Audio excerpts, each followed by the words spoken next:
Bueno, vamos a iniciar el trabajo. Estamos iniciando ya esta tutoría de repaso en donde la idea es que así a grandes líneas podamos completar el material que se nos había pedido para la tutoría 2. Voy a pedirles si tienen a la mano y si no vamos a ir chequeando. Primero lo que ha sido el material de trabajo sobre las reformas educativas y el otro material también sobre la realidad el sistema educativo salvadoreño, que hoy lo vamos a reforzar de nuevo a través de la normativa que es la Ley General de Educación. Sobre esto, a grandes líneas, vamos a hablar un poco en esta noche. Así que sean bienvenidos. Vamos a hacer alguna presentación de lo que es la normativa. Entonces, si tienen el material, pues lo pueden tener a la mano. Si no, no hay ningún problema porque lo vamos a poder estar presentando.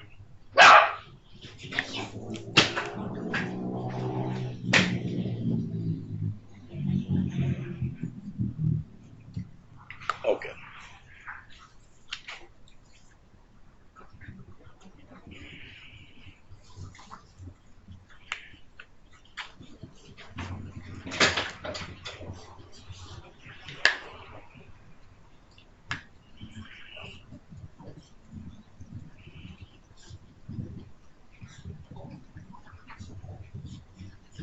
Muy bien, entonces vamos a hablar un poco de lo que es la Ley General de Educación.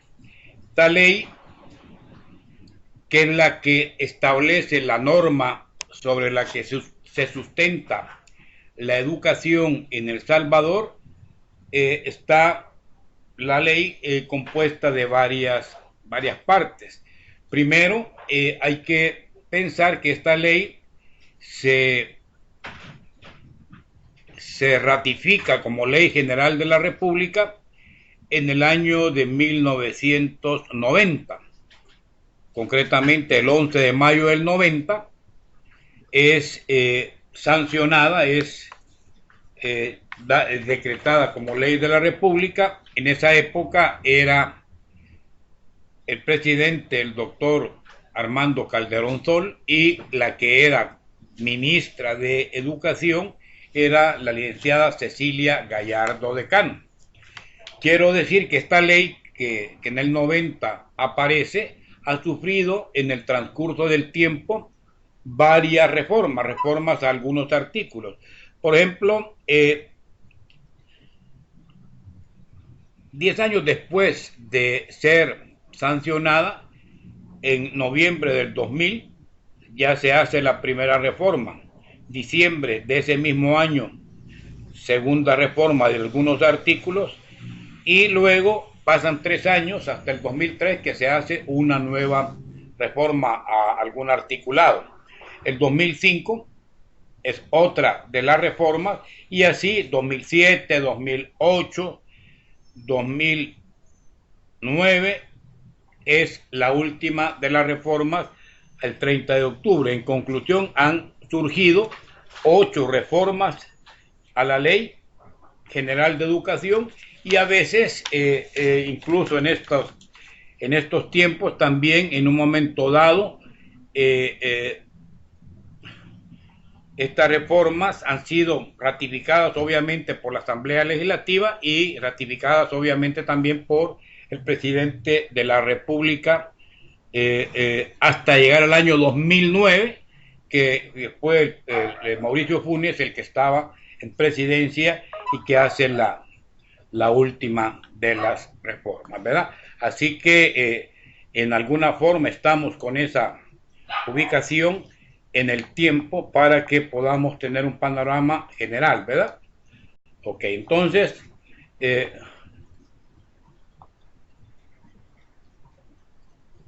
vamos a iniciar el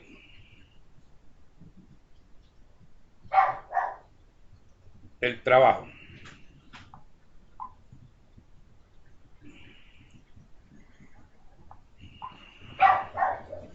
Ok, muy bien. Entonces, la ley, la primera parte es una parte interesante como ley formal de la República y que habla de el objeto y el alcance de la ley. Normalmente toda legislación habla del objeto a quien va orientada la ley y hasta dónde tiene el alcance. Por ejemplo, el primer concepto, objeto y alcance, habla de la educación en El Salvador. El artículo 1 habla de proceso, concibe la educación primero como un proceso de formación permanente. O sea, la educación como tal, concebida en El Salvador, se menciona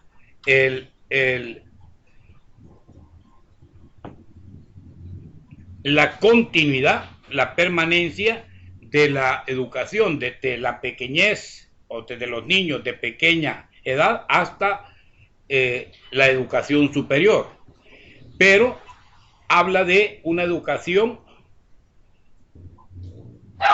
que también es personal, o sea, que va orientada a la persona, que tiene un carácter cívico, un carácter moral, cultural y social, y que se fundamenta, dice la ley, en una concepción integral de la persona humana. O sea, considera la persona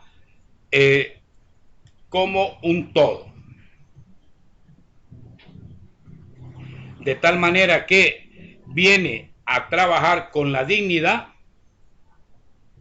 de la persona y también con sus valores, con sus derechos y con sus deberes. Entonces habla en general muy bien de toda la concepción de lo que es la educación.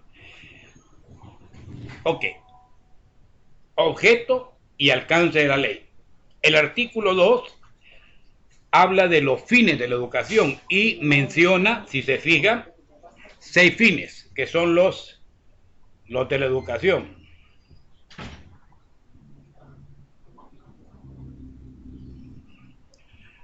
Primer fin de la educación. El primer fin habla de lograr desarrollo integral de la personalidad. En sus dimensiones habla de una trilogía espiritual, moral y social, que son, si se quiere, bastante amplias las conceptualizaciones de la ley. Segundo, habla de la sociedad. ¿Para qué nos educamos? Pues nos educamos para construir sociedades democráticas, prósperas, justas y humanas. Tercer fin, que seamos respetuosos de los derechos humanos y observemos los deberes que nos impone como ciudadanos de la República del Salvador.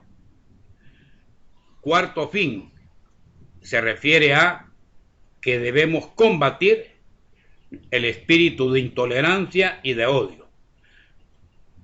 Quinto fin, conocer la realidad nacional e identificarse, dice, con valores de nacionalidad salvadoreña. Entonces, está hablando de un concepto cívico y además unidad del pueblo centroamericano, propiciarla. Justamente estos dos últimos fines de la educación habla de que usted debe conocer la realidad nacional, pero buscar también que exista la posibilidad de la Unión Centroamericana, cosa que algunas personas a estas alturas las consideran utópicas, ¿verdad?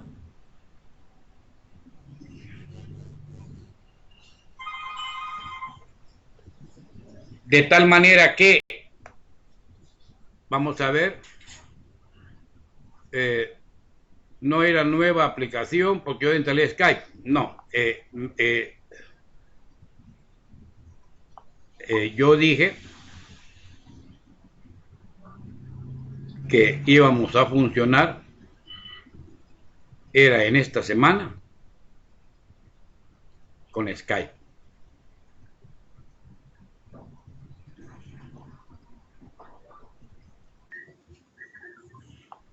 Yo esperaría también que pudiéramos luego trabajar con la otra aplicación. Hola, hola.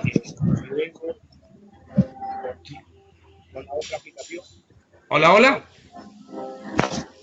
Hola, hola. Dígame.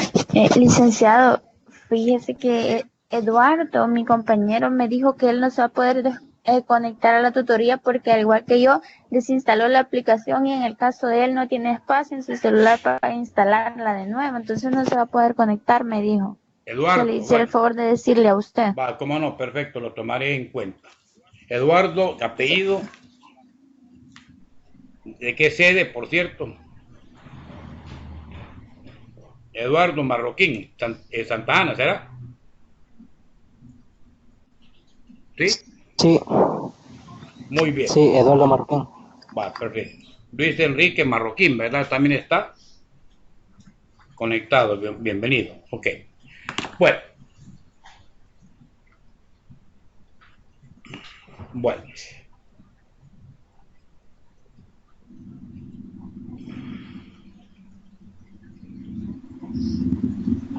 Ok. La primera parte, decía, son las grandes líneas de acción. Luego habla de una serie de objetivos generales de la educación nacional.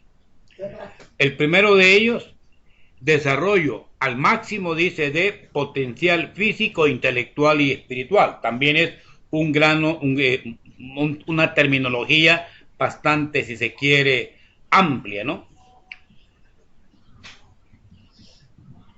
La segunda, equilibrio entre planes y programas de estudio sobre la base de la unidad de la ciencia.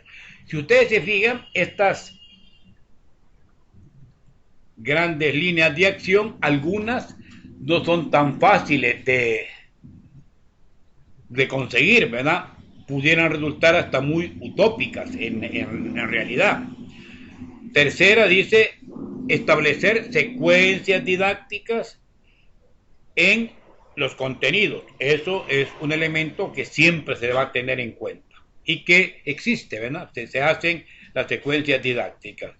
Luego, cultivar la imaginación creadora, hábitos de pensar y plantear, la persistencia en alcanzar los logros. Justamente el concepto de innovación es ahora en la actualidad una de las grandes líneas que desde hace algunos años se ha venido trabajando a nivel del Ministerio de Educación.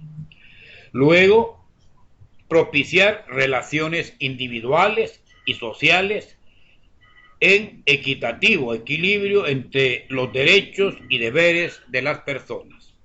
Siguiente es mejorar la relación de la persona y su ambiente. Esto es hoy en la actualidad también otro de los elementos que es trascendente en la educación de este siglo XXI, o sea, equilibrar el concepto de cómo las personas tratamos a nuestro ambiente, sabiendo que nuestro ambiente tiene recursos limitados y que no podemos dañar o contaminar el medio ambiente, la naturaleza. ¿Por qué? Porque detrás de nosotros vienen otras personas que también van a necesitar subsistir acá en la tierra. Finalmente, cultivar la relación que desarrollen sentimientos de solidaridad, justicia, ayuda mutua, libertad y paz en el contexto del orden democrático. Bueno, vean que son grandes ideales que se tienen a nivel de los objetivos generales de la educación. Algunos pudiera pensarse en un momento dado que son inalcanzables, otros que se puede hacer mucho y trabajar mucho, pero que todo depende también de la manera en que los educadores, y vamos a ver la trascendencia que esto implica, podamos incidir en nuestros educandos. Bueno, Ese es el capítulo 3. El cuarto capítulo habla de las políticas de acceso a la educación y yo me quiero detener acá. Primero, es deber del Estado fomentar el pleno acceso de la población al sistema educativo. O sea, no puede existir un Estado en donde sea ajeno a que exista un pleno acceso a los niveles educativos, sobre todo aquellos que considera el Estado, y lo vamos a ver más adelante, como obligatorios. Por otro lado, educación parvularia, educación básica, dice el artículo 5 de la ley que es obligatoria, o sea, es obligatorio que el Estado asuma esa responsabilidad. Y juntamente con la educación especial, es el mismo Estado el que debe dar cobertura obligatoria a estas áreas. Por otro lado, debe de perseguir que existan programas de ayuda social, como becas, como subvenciones, como crédito financiero. Esto en la actualidad, pues se ha visto como, por ejemplo, a nivel de la misma Universidad de El Salvador, se ha planteado esto de la educación gratuita, incluso a nivel superior. Pero de hecho, en educación básica, en educación primaria, desde hace algunos años vemos que se sigue persiguiendo que todas las personas de todos los lugares del país, aún de los municipios más recónditos, tengan acceso justamente a esta educación, con las condiciones limitadas que se tienen, obviamente, ¿verdad? Porque a veces da pena realmente ver reportajes que uno puede ver en la televisión, en donde las condiciones de infraestructura de muchas escuelas son deprimentes. O sea, ver que no hay servicios sanitarios apropiados, que no hay agua, que las paredes están por caerse, que los techos dañados, etcétera, ¿no? Pues es una tarea grande que tiene las carteras de Estado, en este caso el Ministerio de Educación, y por supuesto el Poder Ejecutivo, la presidencia, para poder mejorar sustancialmente estas condiciones. Por otro lado, vean que el Ministerio de Educación debe tener una política de equidad de género. ¿Qué significa esto? Que tanto los hombres como las mujeres deberán ser tratados en iguales condiciones para eliminar cualquier obstáculo que impida que una mujer en concreto tenga acceso que el hombre ya tiene. En los niveles, dice el artículo 6, medio e institutos tecnológicos oficiales, el Ministerio de Educación va a determinar cuotas de escolaridad teniendo presente la política de democratización del acceso a la educación. Perdón. Esto de las cuotas, incluso en algunas instituciones se habla de unas cuotas sociales, no cuotas para estudiar, sino que cuotas sociales que permiten en algunos casos cubrir algunas limitaciones que se tienen en los centros escolares, sobre todo para trabajar o para asignar tareas a personal externo que no es contratado directamente por el Ministerio de Educación, sino que son los consejos escolares, los consejos directivo escolar, los que hacen estas contrataciones. Entonces, ahí estamos cerrando el título 1 de la Ley General de Educación, que tenía el objeto y el alcance de la ley, que tenía los fines de la educación, los objetivos y las políticas de acceso a la educación. El título 2 habla de, esto ya lo vimos en la otra parte, sistema educativo, niveles y modalidades.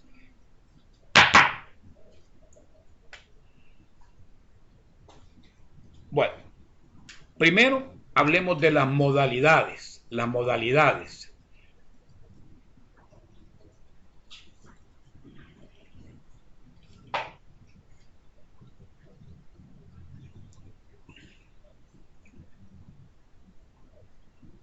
Me están comunicando que Karina Ruiz también ha tenido problemas de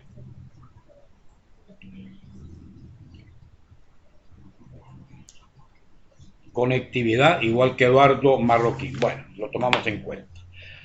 Bueno, antes de pasar a las modalidades del sistema educativo, veamos brevemente unos minutos, comparto con los que estamos conectados, qué idea, qué les parece este primer título que habla de los fines, los alcances, los objetivos y la política de acceso a la educación que dictamina, norma la Ley General de Educación. Unos minutos para que podamos participar y ¿será que le falta algo? ¿Será que son elementos inalcanzables? ¿Será que sí son alcanzables pero se necesita algo?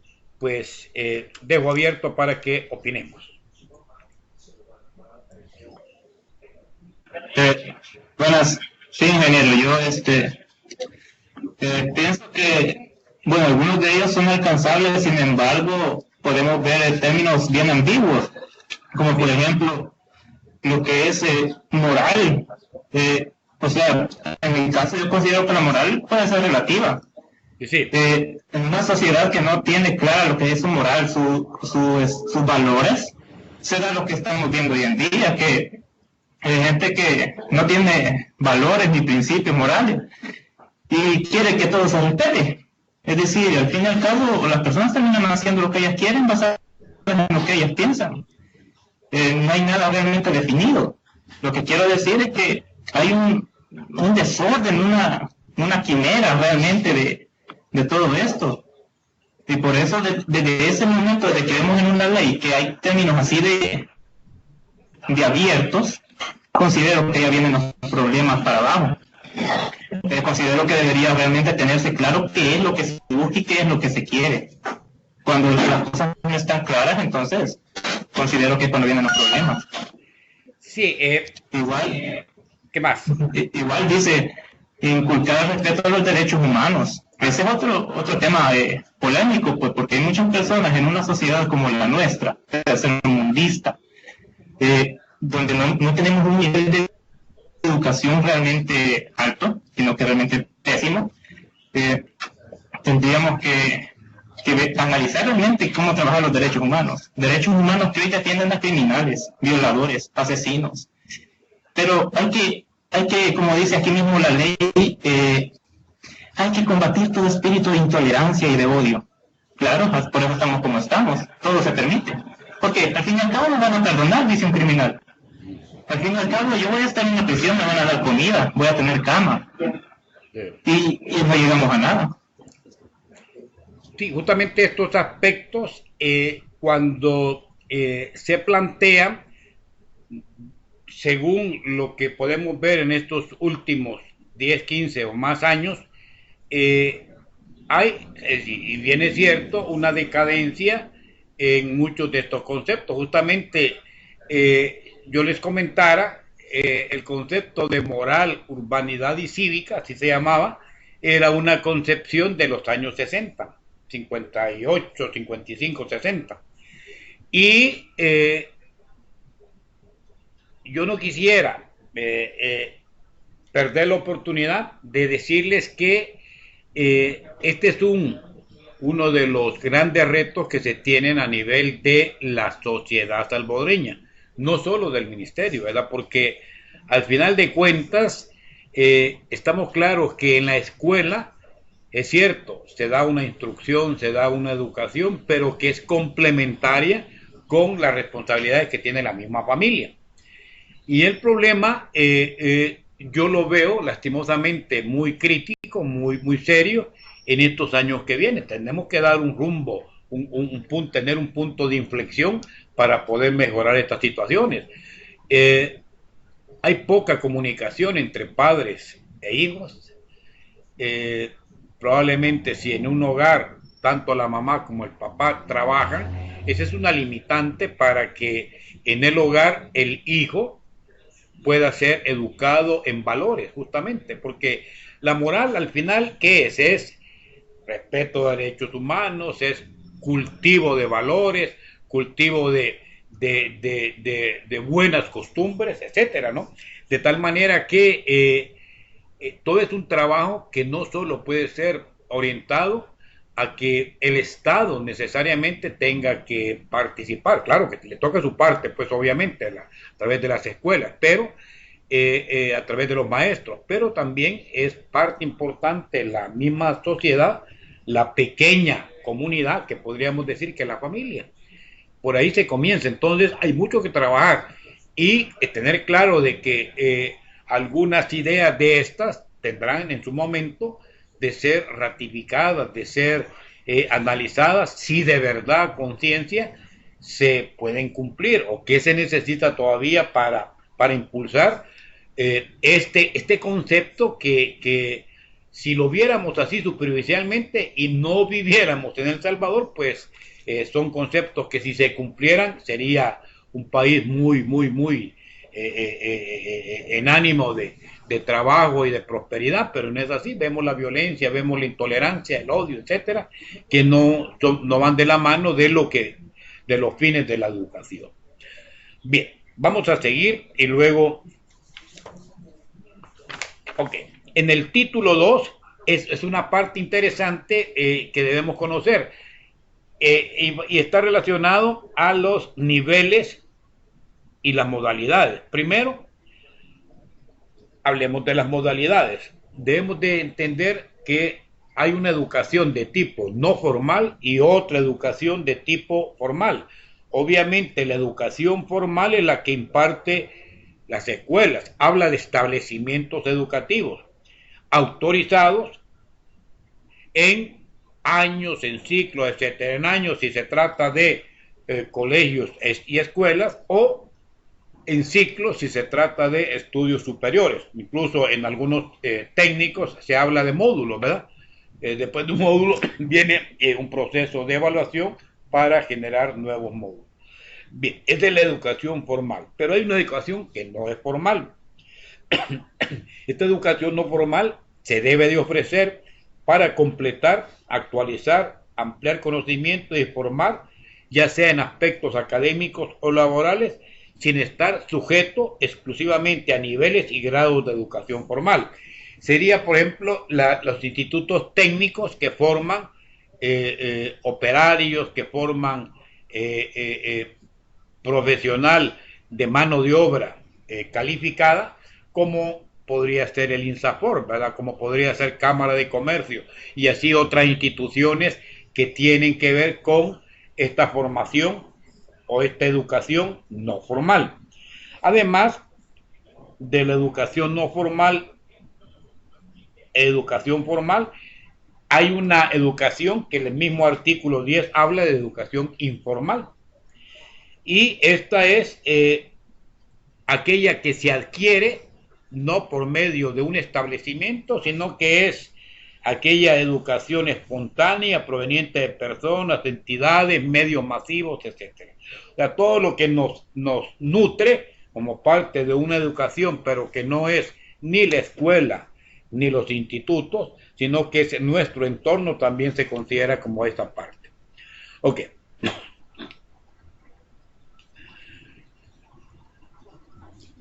En el artículo 12, me detengo brevemente, habla de que es el Ministerio de Educación, es el que establece normas y mecanismos para que el sistema educativo coordine y armonice sus modalidades y niveles. O sea, le da la facultad, esta ley, al Ministerio de Educación. Por otro lado, el Ministerio de Educación dice en el artículo 13, de acuerdo con la Constitución, velará porque se fomente en todo el sistema educativo el estudio de la historia nacional, el estudio de la Constitución de la República, de la formación cívica y moral, ahí vuelve a hablar de cívica y moral, del educando, de la comprensión y observancia de sus derechos humanos, la protección medioambiental ecológica, adaptación y mitigación del cambio climático, que es una nueva temática, ¿verdad? Y conservación de los patrimonios, tanto físicos como culturales. O sea, le corresponde bastante al ministerio. Hoy, con la creación también del Ministerio de Cultura, algunas atribuciones que tenía antes el Ministerio de Educación han pasado justamente a esto, sobre todo en esta última área, el patrimonio natural y cultural, al Ministerio de Cultura. El artículo 14 mandata al Ministerio de Educación que debe estudiar a fondo, vean esta palabrita, a fondo, los fenómenos de ausentismo, repitencia y deserción escolar. Me detengo ahí. Me gusta esta palabrita, debe de estudiar a fondo el ausentismo, la repitencia y la deserción escolar, pero no solo ahí, debe de tomar medidas para su reducción. Entonces, el ausentismo escolar es una de las causales que la violencia actual incide drásticamente.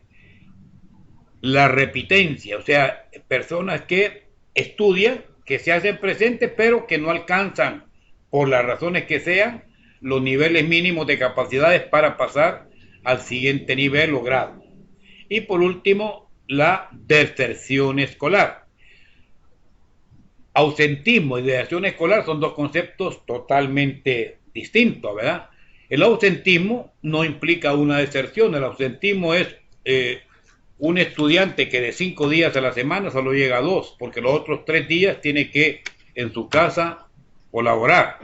Pero se entiende que si de 5 días asiste 2, ¿qué hace esos otros 3 días? ¿Se pone al día, no se pone al día o va en detrimento de su propia formación? Usualmente estas personas que tienen este problema de ausentismo son personas que pasan a la otra etapa, que es la etapa de repitencia, ¿verdad?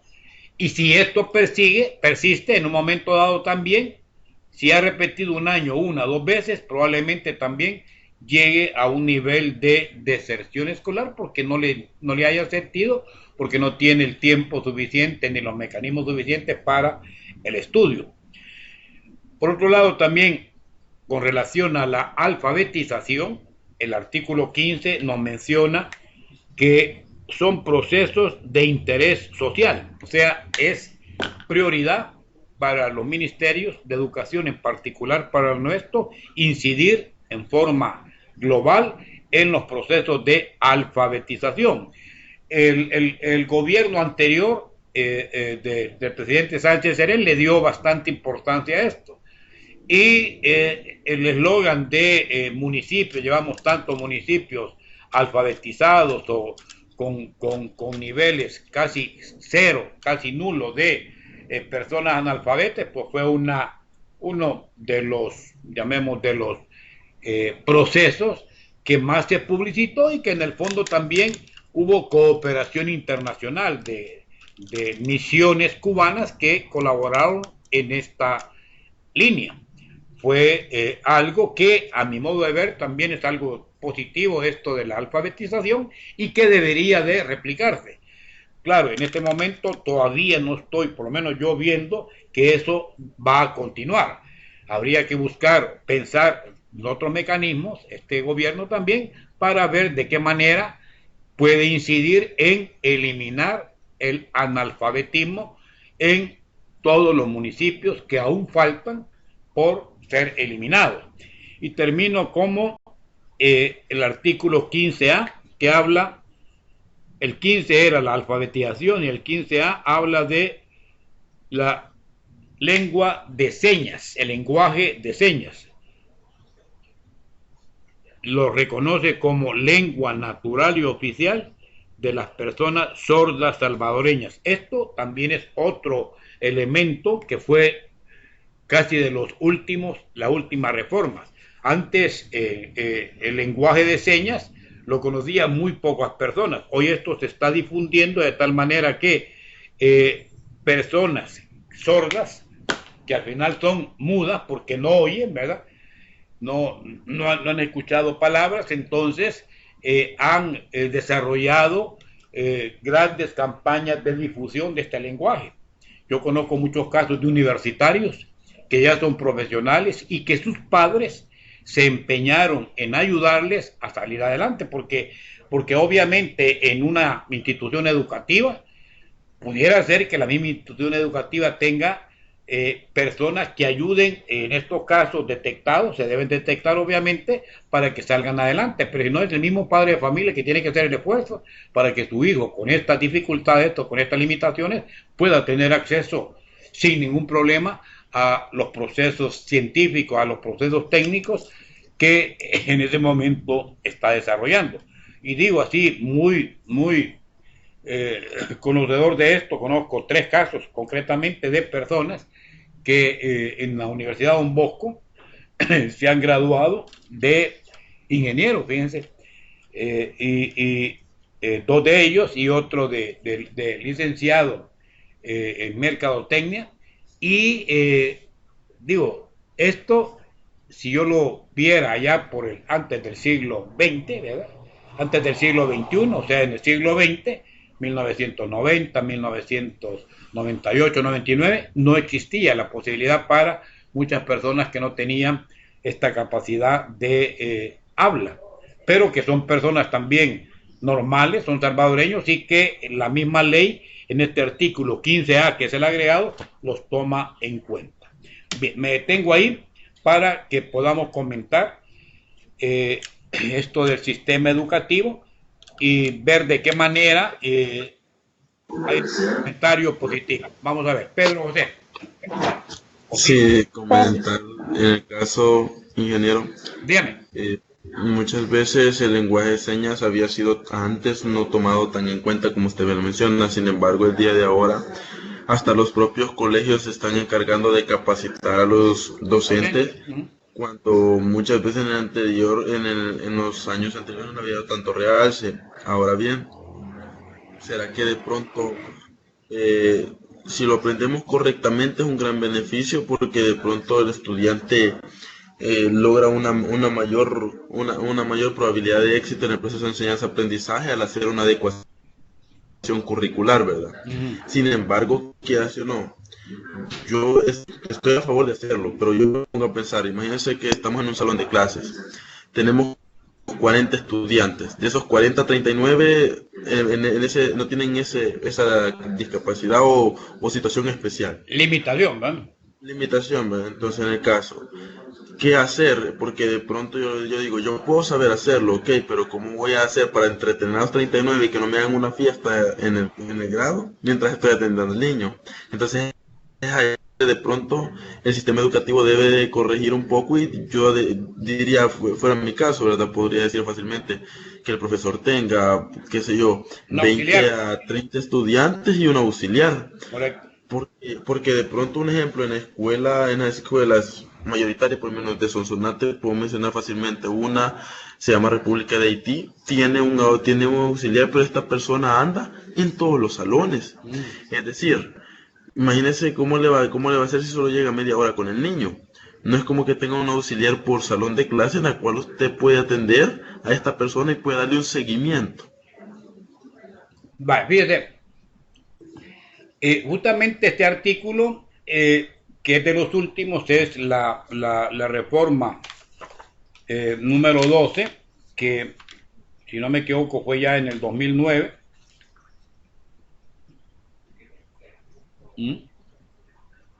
Y que habla de esta situación, ¿no? Lo ideal sería que existieran 2 estrategias. Una, claro, es más costosa y no tan fácil de conseguir. Es que el mismo ministerio pudiera dotar, detectados los casos, dotar a las instituciones de personas que con esta limitación con un auxiliar. Pero la otra estrategia sería también a iniciativa de los directores de escuela como normativa. Por ejemplo, hay para graduarse una cantidad de horas sociales que deben cumplir los estudiantes, ¿no?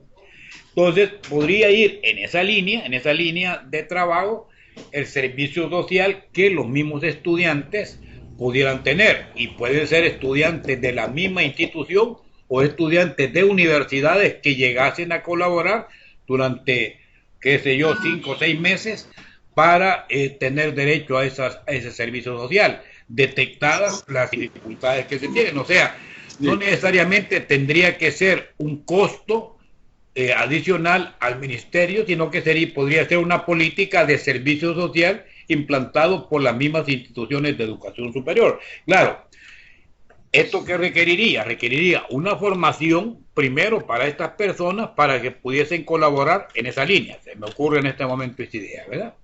Sí, quizá también hay un detalle ahí en lo que se estaba mencionando, y es también que los profesores de pronto, cuando se llega a hacer la práctica, que comprendan que el estudiante en este caso iría a apoyar, pero lo que sucede hoy en las prácticas es, ok, viene un practicante, vamos a dejarle el salón de clases a él y yo me voy a ir al chalet. Entonces, lastimosamente, esa es una realidad que se está viendo hoy en día, que se podría cambiar, como usted bien dice, realizando ese programa, pero también concientizando a los docentes a que de pronto el practicante va a llegar a hacer esa labor y no va a llegar a simplemente a darle más recreo al docente. Exactamente, en esa línea va, o sea, un trabajo colaborativo y cooperativo para que estas personas que tienen esa limitación no la tengan, ¿verdad? Ok. Otro comentario, otra opinión para luego seguir. Bueno, seguimos. Yo, ingeniero, Vale, con Silvia.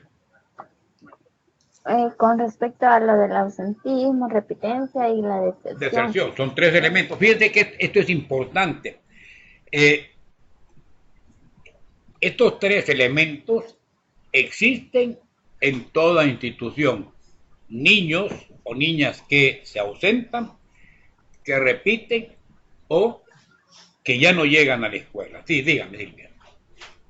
Sí, correcto. En el caso, ingeniero, perdón, sí.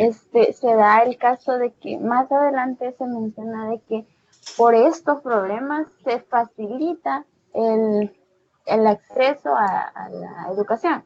Pero el problema, yo siento que acá hay un problema, porque en búsqueda de que no haya deserción, ellos facilitan el hecho de que si el niño sacó 4, yo le pongo 6 para que pase la materia y no se me vaya a ir de la escuela. Entonces siento que esto está afectando la educación. No se está teniendo una educación en realidad, solo se está yendo a la escuela para pasar el tiempo, para lo que sea, menos para obtener una educación de calidad, que el estudiante en realidad tiene los conocimientos que debe de tener. Entonces, estamos cometiendo un error creyendo que solo por facilitarles el hecho de que van a pasar grado, vamos a disminuir este problema. Considero que podrían haber otras soluciones, como por ejemplo los niños que tienen que ir a trabajar porque no tienen que comer, o sea, el gobierno podría, o incluso como ONGs, podríamos organizarnos para que el niño tenga su alimento sin necesidad de ir a trabajar. Entonces el niño podría dedicarse en realidad a estudiar sin necesidad de tener ese ausentismo. Entonces tendría una calidad de educación mucho superior, considero yo, licenciado. Perfecto. Fíjese que este problema que usted ha traído a colación y ha puesto ya en el debate es interesante en el sentido de que no es cuestión de minimizar un problema pero creando otro. O sea, lo que decíamos, ¿verdad? Pasar estudiantes porque no se nos retiren. Hay mecanismos también de si alguien se queda, también puede ser ya en un tiempo posterior a la finalización del año escolar, los famosos cursos de verano. O sea, no debería ser tanto el problema de si se queda o no se queda, sino que al final que los contenidos mínimos exigidos para un aprendizaje mínimos, estoy hablando de contenidos mínimos, capacidades, formación, etcétera, sean adquiridos para que pueda pasar al siguiente nivel. Y pudiera ser que sean los cursos de refuerzo, los cursos de recuperación los que complementen. Hay instituciones que lo hacen. El problema es que a veces los muchachos se se amañan tanto a este concepto que dicen, no, bueno, en el curso de verano ahí me recupero. Y de verdad lo hacen, ¿verdad? Porque ya solo es una o dos materias las que van a llevar en ese tiempo y ahí se pone el esfuerzo. Entonces, la cuestión, yo creo que no podemos tomar la apertura para minimizar una de estas tres áreas, la repitencia, por ejemplo, ¿sí? En desmejoría de otra concepción como es la calidad, ¿verdad? Ok, seguimos. Los capítulos o los artículos que están concentrados en el capítulo 2, lo voy a trabajar porque también es bien amplio. Habla de los niveles de educación, habla de una educación inicial y que estipula que comienza en el instante de la concepción del niño o niña hasta antes que cumpla los 4 años. Es importante que sepamos esto. La educación inicial es desde los 0 años hasta los 4 años. ¿Hay elementos para eso? Sí. Favorecerá el desarrollo psicomotriz, sensorial, perceptivo, socioafectivo, el lenguaje y cognitivo por medio de atención adecuada y oportuna, orientada al desarrollo integral de la persona. Esa es la primera parte. Habla de unos objetivos, no me voy a detener en eso, etc. Y luego, después de esos de 0 a 4 años, viene en el artículo 18 y 19 la concepción de la educación parvularia. La parvularia está comprendida por 3 años de estudio y los componentes curriculares van a proporcionar el desarrollo integral del educando. Y habla luego de los objetivos, ¿verdad? Quiere decir que niños de 4, de 5 y a veces hasta de 6 años pueden entrar en este nivel. En cambio, la educación básica habla de 9 años de estudio. Desde el primer grado hasta el 9º. Esta es la educación básica. Lo que antes nosotros hablábamos primaria. Primaria decíamos del 1º al 6º grado. Y 7º, 8º y 9º era nuestro concepto de plan básico, se le decía antes, o educación básica, 7º grado de plan básico de 8º y 9º, y luego venía ya el bachillerato. También tiene objetivos la educación básica, no me detengo en ellos, y luego habla de la educación media, que establece que va a ser una modalidad general y otra técnica vocacional. Y es lo que actualmente se tiene, ¿verdad? El bachillerato general y los bachilleratos técnicos en cualquiera de las dimensiones que se tiene. Obviamente el bachillerato general en nuestro caso son 2 años y todo bachillerato técnico tiene ya la modalidad del 3er año. Finalizado ese ambiente o andamiaje de educación media, luego viene la educación superior. Y la educación superior está regida por otra ley, que es la Ley General de Educación, ya no a nivel primario, secundario o de bachillerato, sino que tiene una ley también de educación superior. Pero lo contempla la Ley General de Educación como ese elemento. Y hay otros elementos, otros tipos de educación que entran en juego. Concretamente son 5 elementos. Por ejemplo, la educación de adultos, la educación especial para aquellas personas con limitaciones, la educación artística es el 3er nivel, la educación física y el deporte el 4º nivel, y la educación no formal que hablábamos antes, por toda aquella actividad educativa tendiente a habilitar a corto plazo aquellos campos de inmediato interés, como podría ser panadería, podría ser sastrería, etcétera, ¿no?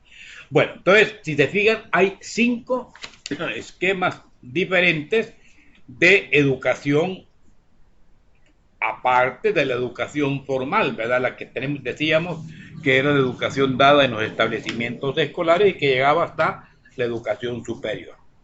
Bien, de estos niveles, por supuesto, la ley fundamenta sus objetivos, etcétera. Ustedes han tenido oportunidad de leerlo.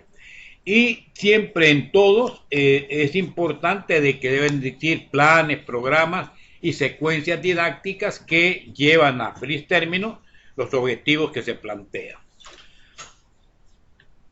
Cubierta toda esta primera etapa, podríamos decir que es el título, primera etapa que es la parte introductoria más segunda etapa que es el título 2 con sus diversos capítulos. Estamos hablando del sistema educativo, niveles y modalidades, el título 2 de la ley. Ahora ya se puede pasar al título tercero, que es donde se habla de la parte curricular, la parte del currículo nacional.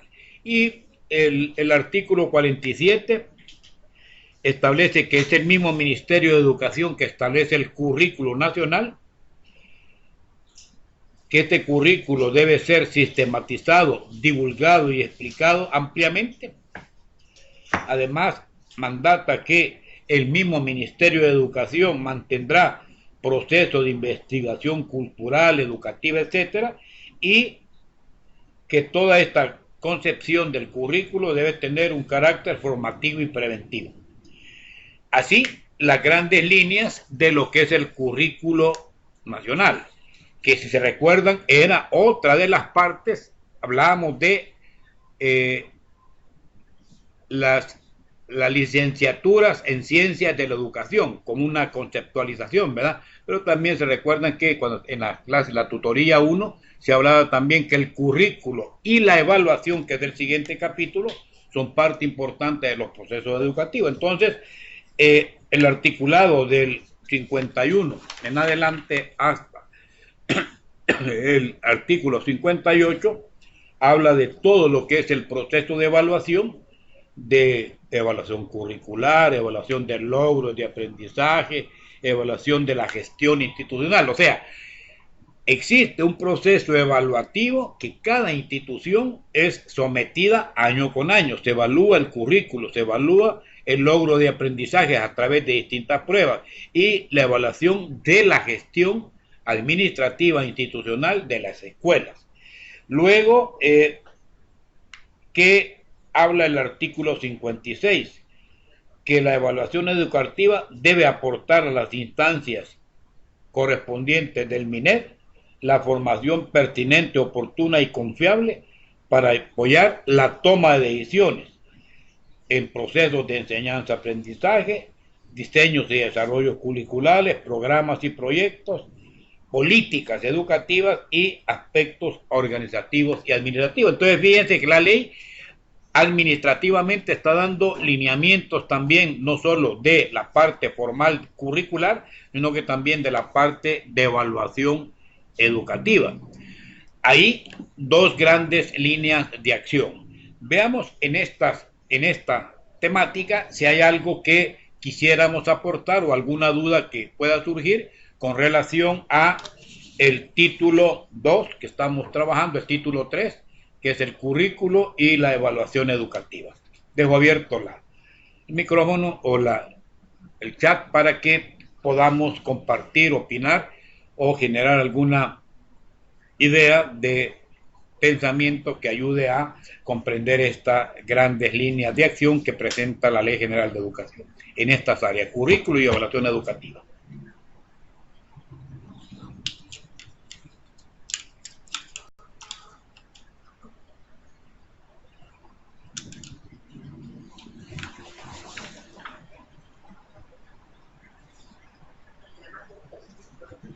¿Ok?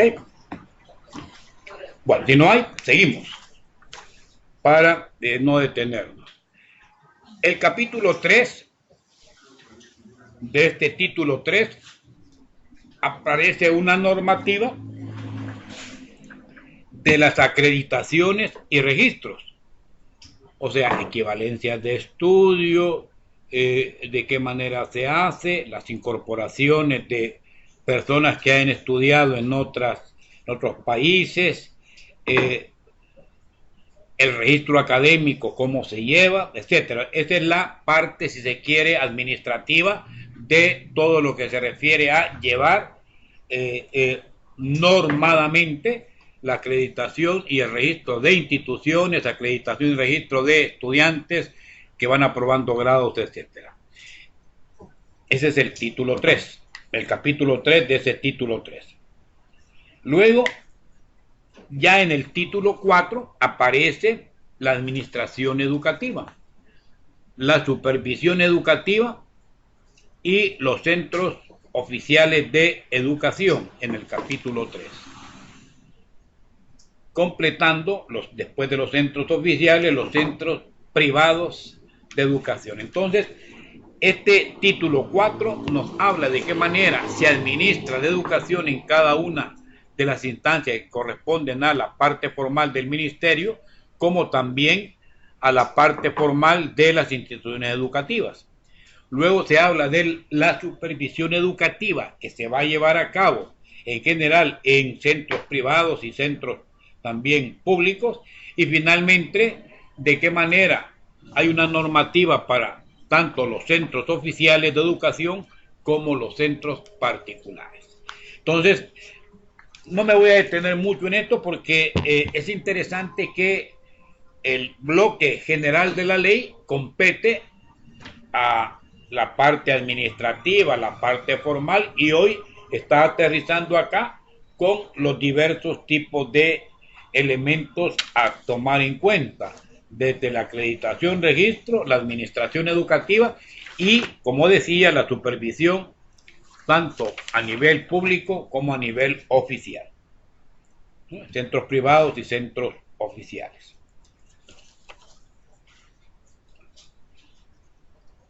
Bueno, finalmente, en el capítulo 5 aparecen para los educadores, para los educandos, padres de familia, que es el trípode, ¿verdad? Es la tríada, es los tres vértices del triángulo equilátero que forma la parte medular y trascendente de la educación. Es un triángulo equilátero. En un vértice está ¿quién? Están los educadores.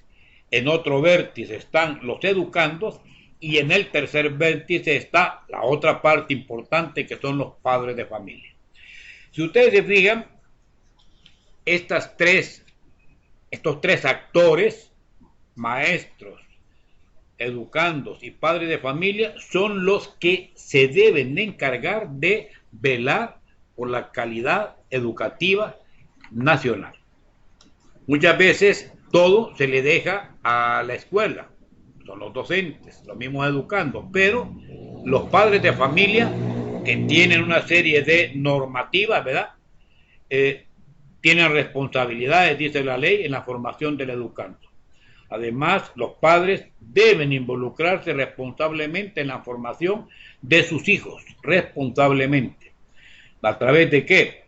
Pues a través del desarrollo de buenos hábitos, a través de disciplina. En la casa se disciplina también al estudiante, levantar las autoestimas que tengan estos muchachos, así como inculcar valores, sentido de pertenencia y solidaridad y la personalidad en general. Ahí está el trabajo de los padres de familia. Ok. Incluso en muchas instituciones el padre de familia es parte del consejo directivo escolar y sirve también para la toma de decisiones oportunas en cuanto a contratación de docente, en cuanto a mejoras que se van a hacer al centro escolar, etc. Entonces, los educadores, los educandos y los padres de familia tienen una trascendencia fundamental en el proceso educativo. Y ahí prácticamente se cierra la parte de estructura administrativa, porque luego viene ya la ley como sanciones, infracciones, sanciones, y con eso se va terminando, procedimientos que se deben seguir y las disposiciones finales generales sobre coordinación, ejecución de políticas, etcétera, que es ya la parte final de la normativa. Y con eso, pues prácticamente se cierra todo la Ley General de Educación, que da vida a esa manera de colaborar o contribuir a la eficiencia de la educación a nivel nacional. Bueno, dejo abierta el micrófono para la participación final, si queremos opinar con relación a esto. De esto no es tanto que alguien tenga que decir, me voy a aprender todos los artículos de la ley, no, porque la ley está ahí, yo no me acuerdo de algo, la reviso y veo lo que compete, ¿no? En un momento dado. Sí, es importante que descubramos cómo el docente, me refiero a ustedes también, el docente tiene que conocer también para orientar a los educandos y al padre de familia, porque al final el educando y el padre de familia son socios en esta tarea que tenemos de llevar y sacar adelante nuestro sistema educativo. Entonces, dejo abierta el micrófono y el chat para que podamos participar. Sí, destacar por último, ingeniero, también lo importante que el currículo y esta ley nos permite en general, porque de pronto nos marca los objetivos que se tienen, el reglamento, valga la redundancia, que nos está rigiendo a nosotros como docentes para poder defendernos en caso de una situación y de pronto saber cuáles son nuestras responsabilidades en forma legal, porque de pronto muchas veces hay situaciones, más que todo en los colegios, en los cuales se infringe la ley general de educación, pero de pronto nosotros, al no tener conocimiento de la misma, pues hacemos, por el hecho de muchas veces de ser jóvenes y con poca experiencia en el proceso educativo, abusan de esta situación. Entonces nosotros, al tener conocimiento de esta ley, primero sabemos a dónde tenemos que ir, sabemos nuestra responsabilidad y sabemos los derechos con los que contamos y los deberes también. Correcto. Perfecto. Silvia iba a participar. ¿No? Ok, abandonado ya la sesión. Bueno, Jocelyn, si quiere opinar, Luis Enrique y Ronald. Solamente, ingeniero, que ahí aportando lo que decía el compañero, ¿verdad? Es importante conocer ahí los derechos y deberes que se tienen. Y también fuera importante hacérselo conocer a los mismos padres de familia, porque a veces ellos desconocen y consideran que ellos no son parte del proceso. Cuando ellos forman un pilar fundamental, usted lo mencionaba, es un triángulo, ¿no? Triángulo equilátero. Ajá, entonces habría que hacérselo de conocimiento a ellos y a los estudiantes también. Ahí estaba revisando yo que entre los deberes estaba por lo menos respetar y cuidar los bienes del centro escolar. Correcto. ¿Qué estudiante hace eso? Veamos los pupitres manchados, fregados, así por decírselo, ¿verdad? Fíjese que esto de el cuidado del patrimonio, o sea, habría que pensar, bien, ¿el estudiante sabe que la escuela donde asiste es de él o es de otras personas? Bueno, dice, no es mía, es del ministerio. Si se llega a la concientización que es su patrimonio, porque es el patrimonio de la comunidad, en ese momento cuidaría más las instalaciones, cuidaría más también el no botar basura, cuidaría más los procesos medioambientales. Entonces, es como pero claro, hay que decirlo, ¿verdad? Hay que decirlo, porque usted lo menciona también, Ronald, si el padre de familia no sabe que la ley lo tome en cuenta, hasta que lo sabe, mira, aquí está el artículo tal donde habla de que el padre de familia tiene estos deberes, estos derechos, ¿verdad? Dice el padre de familia tiene responsabilidad en la formación del educando, que el padre de familia debe involucrarse en la formación de sus hijos, que el padre de familia debe de ayudar a la autoestima, a la disciplina en el hogar, etcétera, etcétera. Entonces, un padre informado que la ley lo tome en cuenta, que tome en cuenta a su hijo y que el maestro está pendiente de esa interrelación, pues tendremos mejores resultados, obviamente, ¿verdad? Sí, aún no sé si va a hablar ahí el compañero, le doy permiso. Luis Enrique iba a participar. Sí, es que iba a opinar ¿Sí? sobre la familia. Más que normalmente yo he escuchado muchas veces de que dicen, yo cómo le voy a ayudar a mi hijo, yo como, si yo ni siquiera sé leer o algo así. Es que para los valores no se necesita ser estudiado o letrado. Exactamente. Exactamente, pero yo lo tomo así porque hay veces que eso lo utilizan como pretexto muchas veces Cabal, sí, los padres, ¿verdad? para desligarse de la responsabilidad que les competa. ¿Qué le voy a enseñar yo a mi Exacto. hijo? Pues mucho, le voy a enseñar a cuidar la vida, le voy a enseñar a cuidar y ser responsable de sus actos. Claro, claro, es decir, desde la limitación que puede tener un padre, al final hay eh, eh, un estado de gracia, se llama a nivel filosófico y teológico, que los padres tenemos con nuestros hijos, o sea, es un estado de gracia. Y ese estado de gracia se traduce en decisiones que muchas veces los padres tomamos en beneficio de nuestros hijos, de guías, de tutores, de compañeros, si se quiere, en el buen sentido de la palabra, que acompañamos hacia el destino final a nuestro retoño, ¿verdad? Así es, Lick. Eh, Eso es lo que sucede. Yo le digo porque yo he escuchado a varias personas diciendo eso. ¿Mm? Y pues yo mismo les he dicho también de que en realidad eso no es, o sea, lo más importante es que ellos les enseñen valores a los hijos y virtudes para que ellos puedan ser unas buenas personas. Aunque ellos Correcto. no hayan tenido un Sí, estudio claro. en el cual pues no sepan, o son analfabetos, pues. Entonces no han tenido esa posibilidad ellos, pero pueden educar así a sus hijos de esa manera, mostrándole con Perfecto. ejemplos y todo, ¿no? Perfecto, así es. Bien, ¿qué más? Buenas noches, licenciado. Eduardo, muy bien, Eh, démosle.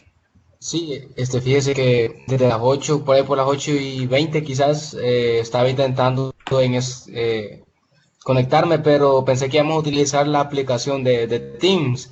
Sí. Entonces había desinstalado Skype porque no tenía mucho espacio de RAM. Entonces, por eso es que me había No, conectado hasta hace poco, me acabo de conectar. sí, no hay Oiga. problema, ya me habían notificado, Eduardo, de que había tenido esa dificultad, yo lo había tomado en cuenta. Quiero decirle que eh, hay algunos que ya instalaron Teams. Yo tuve alguna dificultad de instalarlo como era tan rápido de miércoles que me dijeron a viernes, ya no lo instalé. Y como ya había generado esta participación, pues les dije que íbamos a trabajar la tutoría 2 todavía en este ambiente. Yo esperaría que para la próxima tutoría ya estemos con el nuevo ambiente Teams, aunque a mí no, me gustaría, dependiendo de la capacidad que tengan, es que no desinstalen, porque esta va a ser como el plan B, alternativa al plan A, si no falla Teams, me explico, y este va a ser el enlace oficial que tendríamos como alternativa B. Claro, yo les avisaría para la próxima tutoría, si no hay ningún problema, para que lo hagamos. Probablemente, al igual que lo que me sucedió a mí en mi máquina, algunos tengan dificultad porque como son software de Microsoft Office, incluso a mí me está dando el detalle ahí que debo de actualizar el Skype a Teams. No sé si a ustedes también le ha pasado eso, pero lo que quiero decir es que la tercera tutoría y las que vienen, esperaríamos que ya las podamos hacer en la otra plataforma. No la he usado yo, pero igual no pasa nada en el sentido de que son plataformas muy similares de conectividad para poder interactuar con grupos virtuales justamente, ¿verdad? Así que esperaría que lo podamos hacer posteriormente, pero les pediría que no me desechen el Skype porque sería como el plan B para cuando tengamos problemas con la otra plataforma, ¿verdad? ¿De acuerdo? Bueno, jóvenes y no tan jóvenes, los que ya no se consideren jóvenes, todos somos jóvenes, que consten el espíritu, ¿verdad?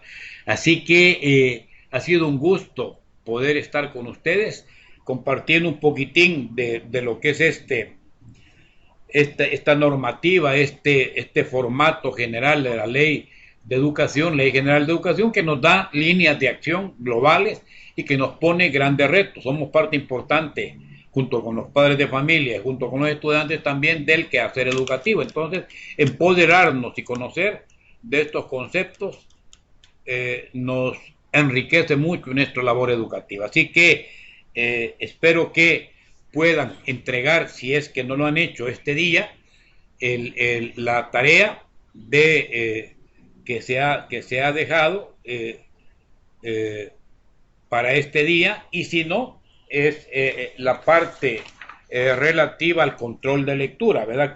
Hay que entregarlo hoy, pero si no alguno tuviera problema, lo puede hacer en el transcurso de la madrugada hasta las 5:55 del día de mañana. Entonces, les invito a que en estos minutos, si no lo han hecho, puedan también, pues hoy que ya vimos esto de la Ley General de Educación, algunas líneas, si tuvieran todavía esas limitantes, pues ya esto haya podido aclarar la última de las preguntas, ¿verdad?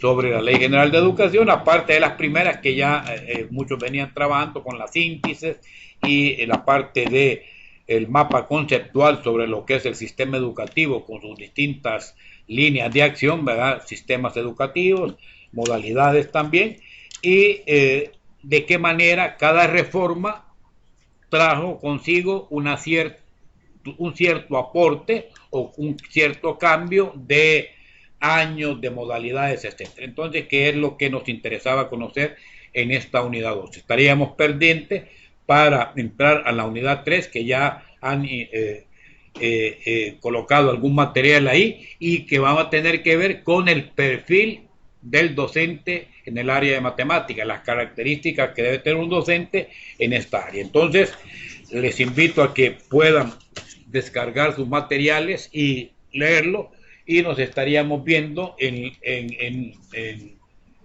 la fecha correspondiente al 14 de septiembre, me parece que es el 14 de septiembre es la siguiente tutoría. Así que feliz noche, bendiciones para todos y nos veremos en la próxima, ¿verdad? Espero que no, cuando tengan alguna dificultad me la comuniquen para poderles apoyar en lo que me sea factible. Así que feliz noche y bendiciones.